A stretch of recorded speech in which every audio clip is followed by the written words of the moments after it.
आज एक तुलसी विवाह गीत सुनाने जा रहे हैं। अगर आप लोग को पसंद आएगा तो लाइक करिएगा, शेयर करिएगा, कमेंट करके बताइएगा कि ये गीत कैसा लगा। अगर चैनल पर नए हो तो सब्सक्राइब कर लीजिएगा। धन्यवाद। बेटी के बाबा हो बगिया लगावे, माता लगावे तुलसी पेड़ जी। बेटी के बाबा हो बगिया लगावे, माता लगावे तुलसी पेड़ जी। जे करे तुलसी है ले जई है, रह जई है माता अकेले जी। जे करे तुलसी है ले जई है, रह जई है माता अकेले जी।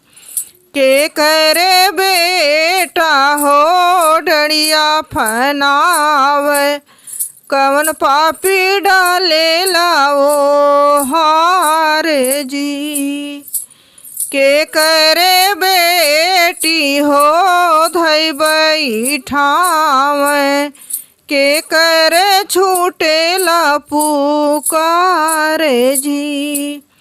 कहरा छोकड़वा हो डड़िया फनावे, भैया पापी डाल ले वो हारे जी।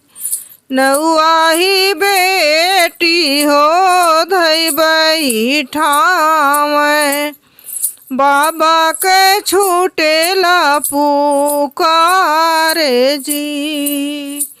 नौआही बेटी हो धई बैठावे, बाबा के छूटे ला पुकारे जी।